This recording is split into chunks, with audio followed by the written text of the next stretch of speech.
마태복음을 통해 만나는 하나님 나라 두 번째 시간인데요. 오늘은 천국이 그들의 것임이라는 제목으로 하나님 말씀 함께 나누도록 하겠습니다. 3년째 러시아와 우크라이나와 러시아의 전쟁이 이어지고 있습니다. 참 안타깝죠. 빨리 전쟁이 마무리되기를 원하는데 지금 마지막 협상 테이블에서도 만만치 않다는 생각을 새삼 하게 됩니다. 며칠 전에 젤렌스키 우크라이나 대통령이 미국 대통령을 예방하러 왔던 기억을 우리가 다 하고 있습니다. 3년의 전쟁을 치른 나라의 대통령이 절실한 마음을 가지고 미국까지 날아온 거지요. 하지만 다 아시는 것처럼 회담의 결과가 썩 좋지는 않았습니다. 우여곡절이 있었고 결국 봉합이 되었지만 그 과정이 썩 아름답지가 못했어요. 여러 이야기할 수 있지만 특별히 저는 백악관에서 이 두 대통령이 회담을 할 때 한 기자가 했던 질문이 좀 아팠습니다. 그래 대통령인데 젤렌스키를 향하여서 당신은 정장이 없냐? 왜 예의를 갖추지 않는 거냐? 이렇게 말하는 기자의 질문, 그리고 그 이제 기자의 질문 앞에 그냥 초라한 모습이 다 노출돼 보였던 우크라이나 대통령의 모습을 기억합니다. 물론 격식이 중요하지만 전쟁 중인 나라의 대통령에게 그렇게까지 면박을 줄 필요가 있었을까? 저한테 오라면 정장 입고 가겠지요. 근데 전쟁 중에 있는 나라 대통령이니까 그런 부분 좀 이해할 수 있지 않았을까 생각하는데 정부의 문제가 아니고 그 기자의 모습이 좀 아쉬웠어요. 다음날 우크라이나 언론에선 일제히 그런 장면을 고스란히 담으면서 고통스러웠다는 입장을 냈다는 이야기를 들었습니다. 가뜩이나 전쟁 때문에 마음이 어려운데 우리나라 대통령이 외국에 나가서 그런 일을 당하고 왔다. 국민들 마음은 또 오죽할까 이런 생각을 해보았습니다. 어려운 시기지요. 힘이 모든 것을 지배하는 시기인데 그래서 하나님 속히 이 땅 가운데 전쟁이 사라지고 하나님 나라가 임하게 주십시오. 기도할 수밖에 없습니다. 그러면서 그런 아쉬움과 함께 한편으로 미국이 강하긴 강하다는 생각을 했습니다. 초강대국인 거지요. 뭐 2강, 뭐 4강, G7 뭐 이런 이야기 하지만 사실 여러분 현대 사회에서 누구도 무시할 수 없는 나라가 미국입니다. 실제적으로 비교의 대상이 없습니다. 미국이 마음을 먹으면 얼마나 세상을 원하는 방향으로 몰고 갈 수 있는지를 우리가 지금 여실히 보고 있습니다.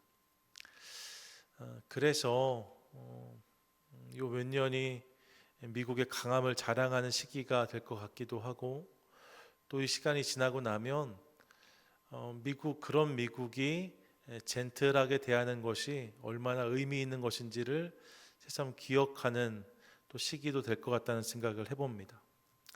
3주 전쯤이었을까요? 대통령이 미국 영주권을 얻고 싶으면 500만 달러를 내라는 이야기를 했어요. 혹시 들으셨어요? 앞으로 영주권을 팔겠다. 그래서 아무도 이민 안 받고 들어올 사람 있으면 500만 불 내고 들어와라는 이야기를 했습니다. 그렇게 따지면 벌써 저희가 돈을 많이 벌었어요. 그죠? 그만큼 미국을 선호하는 사람이 많다는 이야기가 아닐까 싶습니다. 그렇게 해서라도 이 땅에 와서 살고 싶은 이들이 있고 그러다 보니까 그렇게 하고 싶으면 500만 불 내고라도 와라 이런 이야기 할 수 있는 게 아닐까 생각해 봅니다. 오늘 우리가 살고 있는 나라가 그런 나라인 거지요. 이것이 옳으냐 그르냐에 대해서는 각자의 생각이 다를 수 있을 것입니다. 각자의 판단과 생각이 다른 거죠. 하지만 미국이 그만큼 강하다는 것에는 이견이 있을 수 없고 그래서 미국 국민이 된다는 것이 결코 가벼운 것이 아니라는 사실도 우리가 새삼 실감합니다. 그런 나라에서 나누는 하나님 나라의 이야기. 지난주부터 하나님 나라에 대한 이야기를 하고 있는데요. 예수님을 통해서 이 땅에 시작된 나라가 하나님 나라라고 말씀을 드렸습니다. 그분이 오시면서 했던 첫 번째 외침이 그거였어요. 회개하라 천국이 가까이 왔느니라. 예수님을 통해서 이 땅에 시작된 나라, 하지만 아직 완성되지 않은 나라가 하나님 나라라고 말씀을 드렸습니다. 그 나라는 이 땅의 어느 나라와도 비교할 수 없는 나라입니다. 여러분 믿으십니까? 아멘. 하나님 나라, 그 나라가 사실 가장 좋은 나라이죠. 그럼 여러분, 누가 이 하나님 나라에 들어갈 수 있는가? 여러분, 미국 영주권이 500만 불이라고 하면 천국 영주권은 얼마나 될까? 이런 생각해 보았습니다. 얼마나 받아야 할까요? 최소한 500만 불 이상은 받아야 되지 않겠습니까? 누가 이 나라에 속할 수 있을까? 이런 생각을 해봅니다. 그리고 여러분, 이 질문에 답을 찾을 수 있는 본문 중 하나가 오늘 함께 읽었던 마태복음 5장이 아닌가 생각해 보았습니다. 팔복의 말씀인 거죠. 우리는 이 팔복의 말씀을 8가지 복에 대한 말씀, 8가지 복이 있는 인생에 대한 말씀이다라고 쉽게 이야기하는데, 사실 가만히 보면 그 시작인 3절과 마지막인 10절에 동일한 문구가 눈에 띕니다. 3절, 이 복 있는 사람을 시작할 때 보시면 심령이 가난한 자는 복이 있나니 뭐라고 말씀해요? 천국이 그들의 것임이요 말합니다. 10절도 이 팔복의 마지막 부분인데 10절, 의를 위하여 박해를 받는 자는 복이 있나니 뭐라고 말씀합니까? 천국이 그들의 것임이라 라고 말씀합니다. 천국이 그들의 것임이요로 시작되어지고 천국이 그들의 것이다는 선포로 이 본문이 맞춰지는 것을 봅니다. 여러분, 천국으로 하나님 나라가 그들의 것이란 선포로 이 말씀이 시작되고 맞춰지는 것을 확인하게 되어지는 거죠.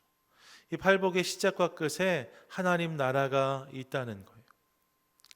그렇게 생각해 보면 이 팔복의 사람들이 하나님 나라의 사람들이란 의미로 해석할 수 있지 않을까 생각해 봅니다.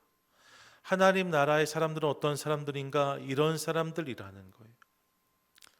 팔복의 사람들, 그들이 하나님 나라의 백성들이라는 거죠. 그럼 여러분, 이들은 어떤 사람일까요? 팔복의 사람들이잖아요. 그러니까 기본적으로 복 있는 사람이란 이미지 떠올릴 수 있는데, 복 있는 사람이라고 하면 우리가 떠올릴 수 있는 생각들이 있습니다. 여러분, 어떤 사람이 복 있는 사람입니까? 잘 되고 잘 벌고 잘 사는 사람들, 세상적으로 말하면 복 있는 사람이라고 말합니다. 세상은 그렇게 복 있는 사람을 정의합니다. 한국 문화에서는 오복을 이야기하죠. 장수, 부유, 건강, 자손, 치아, 이 오복을 말해요. 사실 이건 좀 변경된 거고요. 원래 오복을 처음 소개했던 한국의 문헌은 서경이란 책인데, 이 서경에서 보면 오복을 이렇게 설명합니다. 첫 번째가 수, 장수를 의미하고요. 두 번째가 부유를 의미하고, 세 번째가 강령, 건강을 의미하고요. 네 번째가 유호덕, 저희 집 넷째 이름이 아닙니다. 유호덕인데, 유호덕이 뭐냐? 덕을 좋아한다는 의미로 다른 사람들에게 덕을 쌓고 칭찬을 받는 삶, 이게 복이라는 거예요. 다섯 번째가 고종명입니다. 고종의 권사님 아니에요? 고종명인데, 고종명은 깨끗한 마무리라는 의미로 평안히 인생을 마치는 것을 의미합니다. 이걸 오복이라고 얘기했어요. 오래 살고 부유하게 살고 그리고 건강하고 덕을 쌓고 그리고 평안히 세상을 떠나는 거, 이것을 복이라고 여겼다는 거죠. 누가 봐도 복이 맞습니다. 우리도 이런 복 기대할 수 있고 이런 복 누리면 좋겠습니다. 그런 기대가 있는 거죠. 복하면 그런 기대를 갖게 하는 게 일반적인 복입니다. 그런데 여러분, 성경이 말씀하는 복은 어떤 것인가? 성경이 오늘 말씀하는 복은 그 맥이 좀 다르다는 사실을 깨닫습니다. 어떤 사람 복 있다고 말해요? 부유한 사람, 장수한 사람이라고 말하지 않습니다. 그럼 뭐라고 말합니까? 심령이 가난한 자를 말합니다. 애통하는 자를 말합니다. 온유한 자, 의에 줄이고 목마른 자를 말합니다. 긍휼히 여기는 자, 마음이 청결한 자, 화평케 하는 자, 의를 위하여 박해를 받는 자가 복 있는 사람이다라고 말하고 있습니다. 여러분, 어떠세요? 사실 그렇게 복 있는 인생처럼 보여지지 않습니다. 어떤 부분은 좀 부담스럽기도 합니다. 그런 복이면 저는 좀 사양하겠습니다, 이런 생각할 수 있을 만한 부분도 분명히 있습니다. 그런데 여러분, 기억해야 할 것은 이것이 예수님이 말씀하신 하나님 나라 백성들의 모습이라는 거예요. 하나님 나라의 백성들에게는 이런 모습이 있어야 된다라고, 그것이 복이라고 말씀하고 계신 거죠. 그런 맥락에서 사랑하는 여러분, 오늘 예수님께서 하나님 나라 백성의 모습이다라고 말씀하시는 이 모습, 이 삶, 이 자세가 우리 삶 가운데 있게 되기를 주님의 이름으로 간절히 축원드립니다. 아멘. 이것이 복이라고 하시잖아요. 그럼 여러분, 이 모습을 어떻게 정리할 수 있을까? 우리가 이미 팔복에 대한 말씀을 나눴던 기억이 있습니다. 주일마다 8주 동안 나누었었는데 크게 이 팔복을 두 가지로 정리할 수 있습니다. 먼저 3절부터 6절까지는 자기 자신에 대해서 스스로 어떤 모습을 취해야 되는지를 말씀해요. 3, 4, 5, 6절인데 화면에 띄웠으니까요. 전반절만 쭉 이어서 함께 읽겠습니다. 시작. 심령이 가난한 자는 복이 있나니, 애통하는 자는 복이 있나니, 온유한 자는 복이 있나니, 의에 줄이고 목마른 자는 복이 있나니. 아멘. 이런 이 네 가지 종류의 모습이 복 있는 자의 모습이라고 말씀하고 있어요. 자세한 설명은 유튜브 가시면 옛날 설교 찾아보시면 다 들으실 수 있으니까요. 간단하게만 나누면 먼저 심령이 가난한 자. 심령이 가난한 자는 단순히 겸손한 표현이 아니라고 설명드렸던 기억이 있습니다. 전 좀 부족합니다. 전 좀 연약합니다. 이 정도가 아니에요. 부모님 말하는 가난은 누가 도와주지 않으면 하루도 살 수 없을 만큼의 가난함을 이야기합니다. 예, 내 힘과 능력으로는 아무것도 할 수 없음을 인정하면서 내가 그런 죄인입니다 고백하는 것이 심령이 가난한 자의 모습인 거죠. 그런 인생이 복이 있는 자라는 거예요. 주님, 내가 완전한 죄인입니다. 지난주 말씀을 나눌 때 천국이 가까웠다는 말씀과 함께 그 앞에 회개하라 라고 주님 외치셨어요. 회개하라, 천국이 가까웠느니라. 그 외침과 이 말씀 일맥한다라고 할 수 있습니다. 누가 복 있는 사람인가? 예, 내가 죄인인 것을 인정하고 그것을 고백하는 자, 그것을 회개하는 자, 돌이키는 자, 그가 복 있는 사람이고 하나님 나라의 백성이다라고 말씀하고 계신 거예요. 내가 죄인인 것을 깨닫고 주님 앞에 엎드린 자가 복 있는 자인 것을 믿으시기 바랍니다. 아멘. 그리고 여러분, 이 고백은 이어지는 본문을 보면 애통으로 넘어가는 것을 봅니다. 내가 죄인이고 내 힘과 능력 안 된다는 것을 깨달으면 그 인생에 눈물이 흐를 수밖에 없는 거죠. 그런 눈물이 있는 인생, 그런 모습이 있는 사람이 하나님 나라의 백성이다라고 고백하고 있어요. 내가 할 수 있는 것이 없기 때문에 하염없이 십자가 앞에서 눈물을 흘리는 거죠. 그리고 이를 통해 온유를 경험한다라고 말씀합니다. 본문이 말하고 있는 온유는 오늘 사람 이름 많이 나오네요. 온유자매도 있는데 여기서 말하는 온유는 착하고 순종적인 것을 의미하는 것이 아니지요. 우리 이미 아는 것처럼 열이 내릴 때, 바람이 잔잔해질 때, 야생마가 길들여질 때 그 모습을 온유라고 표현했다라고 말씀을 드렸던 기억이 있습니다. 하나님 안에 다스림을 받는 거예요. 그분에 의해서 컨트롤되는 모습이 성경이 말하는 온유입니다. 내가 죄인인 것을 고백하고 눈물로 주님께 나아가니까 이제 그분의 다스리심이 내 삶 가운데 임하기 시작하는 거죠. 그분이 내 삶을 통치하기 시작하시는 거예요. 그리고 이를 통해서 의이신 예수 그리스도에 대해 더욱 목말라 하는 자, 그가 하나님 나라의 백성이다라고 주님 말씀하고 계십니다. 그런 사람 말입니다. 내가 죄인인 것을 고백하고 눈물로 회개하며 주의 통치 안에 머물고 더욱 주님을 간절히 바라는 자, 그가 하나님 나라의 백성이라는 거예요. 그래서 마태복음 18장에서 예수님 이렇게 또 말씀하셨는데 같이 한번 읽습니다. 시작. 이르시되 진실로 너희에게 이르노니 너희가 돌이켜 어린아이들과 같이 되지 아니하면 결단코 천국에 들어가지 못하리라. 아멘. 여러분, 천국에 들어갈 수 있는 사람은 어떤 사람이라고 말하냐면 어린아이 같은 자라고 말씀하시거든요. 근데 가만히 생각해 보니까요, 어린아이 같은 자, 그가 딱 이런 모습입니다. 어린아이가 어떻게 반응해요? 스스로 할 수 없다라고 말하잖아. 다 해달라고 하잖아. 도와달라고 말하잖아. 심령이 가난한 자, 어린아이인 거죠. 그렇기 때문에 눈물이 많습니다. 아이들 조금마다 안 되면 으앙하고 울잖아요. 울지 않는 아이를 본 적이 별로 없습니다. 눈물이 많은 게 아이들의 특징이에요. 그리고 그래서 부모의 이야기를 잘 따릅니다. 좀 머리가 커지면 반항도 하고 저항도 하지만 어렸을 때는 부모 말을 잘 듣는 것이 아이들의 일반적인 모습입니다. 그리고 그런 맥락에서 항상 부모를 찾지요. 교회에서도 보세요. 아이들이 얼마나 부모를 찾고 할머니, 할아버지를 찾습니까? 가정들마다 제가 보면 그렇게 할아버지, 할머니 찾는 아이들 볼 때가 많이 있습니다. 당연한 거죠. 어린아이니까 말입니다. 그 어린아이의 모습이 팔복이 말한 앞에 네 가지 복의 모습이라는 사실을 깨닫게 되어져요. 그것이 복 있는 모습이고 그것이 하나님 나라 백성의 모습이다라고 말씀하고 계신 거죠. 그래서 어린아이 같아야 하나님 나라에 들어갈 수 있다라고, 어린아이와 같아야 하나님 나라의 백성이다라고 말씀하시는 거예요. 그러므로 사랑하는 여러분, 이 사실을 기억하며 내 안에 이런 모습을 담는 것을 통하여서 날마다 하나님 나라의 백성으로 살아가는 저와 여러분 우리 모두가 되시기를 축복합니다. 아멘. 이게 첫 번째예요.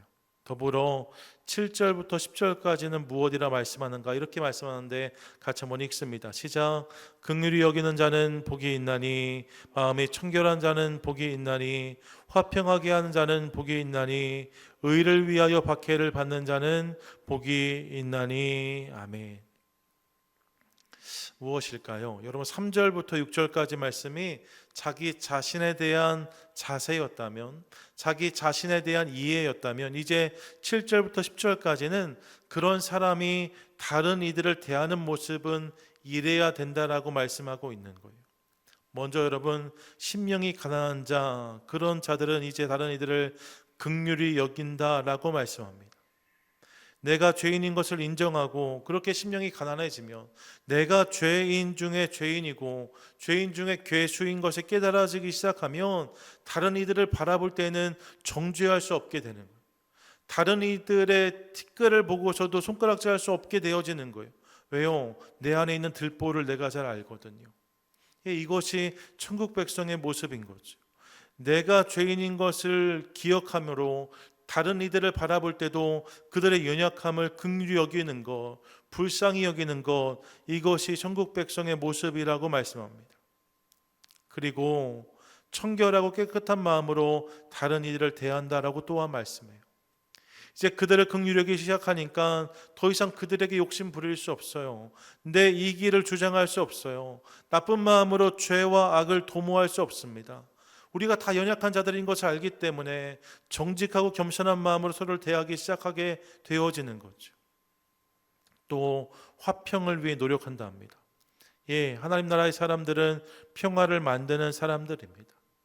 분열과 갈등의 자리에 들어가서 그들 안에서 용서와 화해를 만드는 사람들, 그들이 하나님 나라의 백성들인 거죠.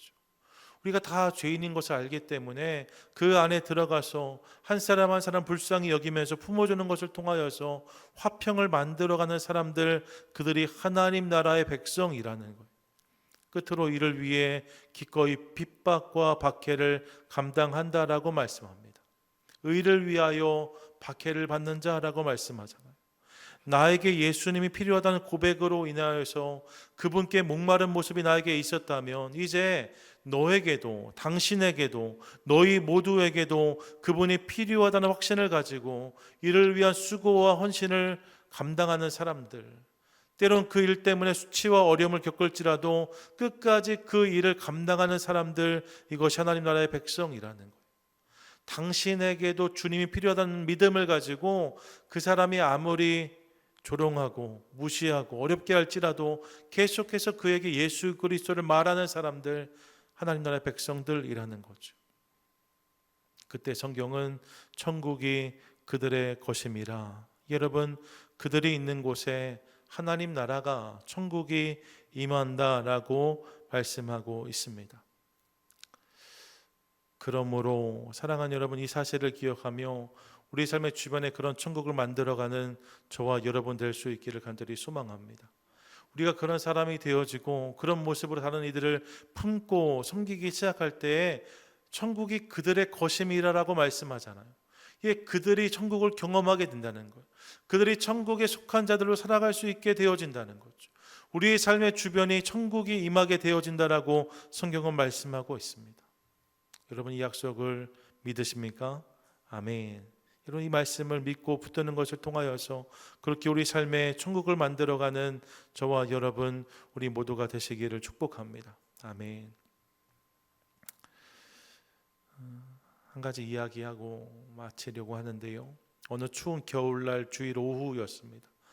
미국 뉴욕의 한 맥도날드에 한 노숙자가 주문도 하지 않고 테이블에 한참을 앉아 있었어요.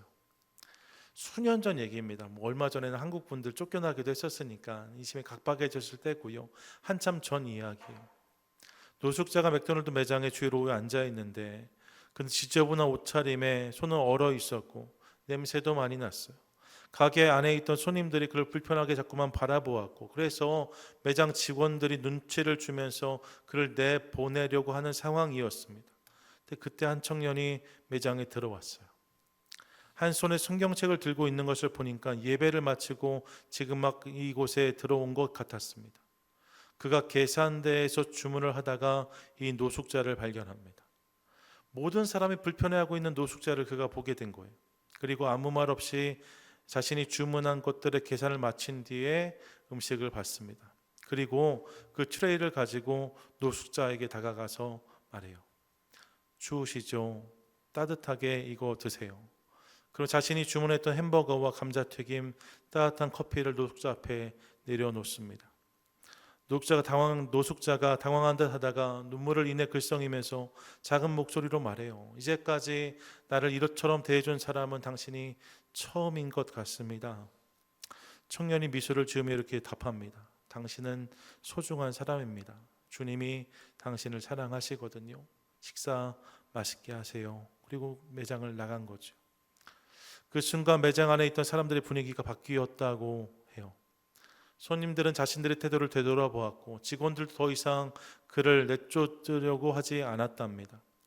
그 노숙자는 그렇게 조용히 식사를 하면서 눈물을 훔치고 햄버거 다 먹고 나아갔다고 알려져요. 이 장면을 매장 직원이 셀폰으로 찍었고 이후에 매장 한 켠에 이 사진을 붙여 두었다고. 그래서 그 맥도날드 매장에서는 따뜻한 한 끼를 나누는 운동이 한동안 이어졌고 그래서 누가 오면 그런 분들이 오면 기꺼이 그들을 위해서 페이하고 음식을 제공하는 일들이 한동안 이어졌다는 이야기를 들었습니다. 여러분 어떤 생각하세요? 생각해 보면 하나님 나라는 멀리 있지 않을 수 있겠다는 생각을 해보았습니다. 우리가 그런 모습으로 내 인생을 살아가고 우리가 그런 모습으로 다른 이들을 품고 섬길 수 있다면 여러분 이 땅에서도 우리가 얼마든지 그런 하나님 나라를 누릴 수 있지 않을까. 그 순간 그곳에 있었던 노숙자분과 그곳을 봤던 많은 이들의 마음 가운데 잠깐이라도 경험됐던 것이 하나님 나라가 아닐까 이런 생각을 해보았습니다. 여러분 그렇게 우리가 그 나라를 만들고 경험하며 살아갈 수 있는 거죠. 정리하시죠. 사랑하는 여러분, 하나님 나라 백성의 자격은 강하고 부하고 유명한 사람이 아니랍니다. 500만 불을 내야 그 나라 백성이 되는 게 아니랍니다. 그럼 누가 하나님 나라의 백성이 될 수 있는가? 오늘 본문은 분명히 말씀하고 있어요. 스스로의 연약함을 인정하며 주님의 은혜를 구하고 그 은혜로 말미암아 다른 이들의 연약함을 공감하며 그들을 품어주고 그들에게 예수 그리스도를 전하는 한 사람, 그가 하나님 나라의 백성이다라고 말씀합니다. 그리고 그런 은혜가 저들의 삶 가운데 있을 때, 그런 모습이 저들의 삶 가운데 있을 때 그곳 가운데 하나님 나라가 임한다라고 성경은 말씀하고 있어요. 이 말씀을 기억하며 우리 삶 가운데도 그 나라가 그렇게 임하기를 간절히 소망합니다. 오늘 이 밤 그 은혜를 기대하며 함께 결단하고 기도하는 것을 통하여서 사랑하는 여러분, 이미 그렇게 살아오셨지만 오늘 이후에 더욱 하나님 나라의 백성으로 살아가고 삶의 모든 자리들 속에서 그 나라를 경험하고 누리는 복된 성도와 인생, 교회 우리 모두 되시기를 주님의 이름으로 간절히 축원드립니다. 아멘.